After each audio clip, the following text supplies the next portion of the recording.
መምህራን የሚያራክስ መምህራንን ዝቅ የሚያደርግ አስተሳሰብ እኛ አካባቢ የለም። ሌላ ቦታ ፈልጉት። በጣም ነው የምናከብራችሁ፣ አስፈላጊ እንደሆናችሁ እናምናለን። በኔ ልክ እናንተንም ወታደርንም በፓርላማ ሪኮግናይዝ ያደረገ መንግስት ያለ አይመስለኝም። ያን ማረግበት ምክንያት ከልቤ ስለማምንበት ነው። መምህራን ሚናቸው ከፍተኛ ነው ብዬ ስለማምን እና አሁንም ውይይት የመጣችሁት ለይስሙላ አይደለም። እያንዳንዷ ፖይንት ተለቅማ እንዴት አድርገን እንደምንሰራባት ለማየት ነው። የሰው ልጅ ፍላጎት እኮ አይሞላም። ደሞዝ ቢጨመር ቤት ቢሰራ ሰው ነን፣ ፍላጎታችን እያደገ ነው የሚሄደው። ከዘመን ጋር ለማደግ መጓጓትም ተገቢ ነገር ነው። ትናንትና 100 ብር ነውና አሁንም 100 ብር አይባልም። ማንኛውም የሰው ልጅ ህይወት እየተቀየረ ይሄዳል። ለዚህ ነው ፋክት ላይ ባላንስ እያደረጉ መሄድ ኢምፖርታንት የሚሆነው። በደንብ ስለምትደመጡ ከናንተ ጋር ፖለቲካሊ ባያዝ ወይም በሆነ ሰፈር ባያዝ ሳትሆኑ እውነተኛ ጉዳይ ካላመጣችሁ በቀር ያሳስታል። ፓርላማ ሲሆን ይገባኛል፣ አላየሁም አልሰማውም ብሎ ቢከስሰው ይገባኛል። ለፌስቡክ ሲናገሩ ሰዎች ይገባኛል። የእናንተ ግን እንደዛ አልመሰለኝም።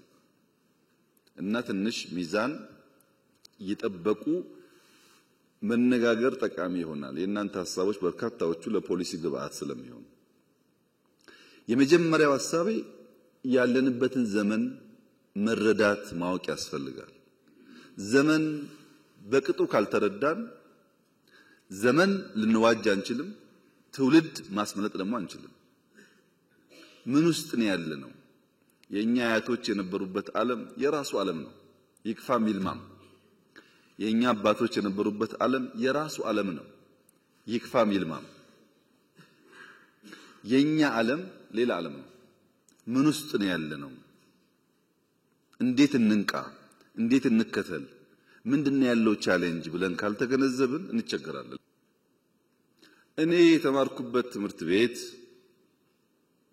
የበሻሻ አንደኛ ደረጃ ትምህርት ቤት የተገነባው በዘማቾች ነው። ዘማች የገነባው ነው። ከዛ ፊት አልነበረም ትምህርት ቤት። አርብ እለቀልቃለን፣ ቅዳሜና እሁድ ይደርቃል፣ ሰኞ እንማራለን። ይሄ ነበረኛ ትምህርት ቤት። በበት እየለቀለቀን በት አመተን ለቀልቃለን። አሁን ጥያቄው ሶላር ኢነርጂ የለም ከሆነ፣ አሁን ጥያቄው ኮምፒውተር የለም ከሆነ ፕሮግረስ አለ ማለት ነው። እንኳን ጠየቃችሁ ያንም ማግኘት አለብን። ትክክል ነው። ስናወዳደር ግን በሚዛን ይሁን። አሁን ያለውን ለማሳነስ የሌለ ድሮ አንናገር ነው። የሌለ ድሮ ምን ያደርጋል? ለምንድነው ይሄን ማነሳው? መምህራን ስለሆናችሁ፣ ሎጂክ ስለሚገባችሁ፣ እውነት ስለሚገባችሁ ነው። በሆነ ጊዜ እውነትና ዕውቀት የነገሱበት ሲዝን ዘመን ነበረ። እውነትና ዕውቀት የነገሱበት ሲዝን ማህበረሰብ ጨክኖ ተሰብስቦ ሰርቶ ሀገር ሰርቷል። እውነትና ዕውቀት የነገሰበት ሲዝን እና ማህበረሰብ በድፍን አውሮፓ ሀገር ገንብተው ለትውልድ ወረት አስቀምጠው አልፈዋል። ኢትዮጵያ ውስጥ እውነትና ዕውቀት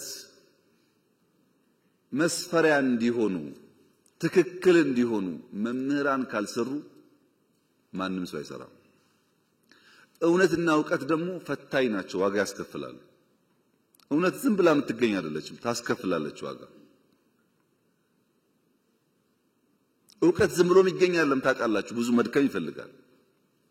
በቀላሉ ማደግ መለወጥ የሚሹ ሰዎች ዕውቀትና እውነትን ገፍተው የቀለለውን ነገር ይወስዳሉ።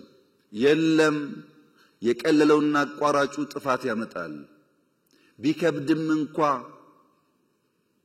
ታሪክ መቀየር ያለብን እኛንን ብለን እንድንነሳ የአንበሳውን ድርሻ መውሰድ ያለበት መምህር ነው። መምህር ግን ሲፈጥረው እዚህ ጋር የተጻፈለት ነገር ትውልድ መስራት፣ መድከም፣ መስጠት ነው። ወታደርም እንደዚሁ ነው። ምንም ደሞዝ ቢከፈል ለመምህር እንዴት ሊበቃ ይችላል? ሊበቃ እኮ አይችልም። ስራችሁ 90% መስጠት ነው። ለመኖር ብትቀበሉ እናንተ የተፈጠራችሁት 90% ለመስጠት ነው። በተለይ እንደ ኢትዮጵያ ያለ ከእውነትና ዕውቀት የራቀ ማህበረሰብ ደግሞ ሲኖር የመምህራን ሚና አብዛኛው መስጠት ነው።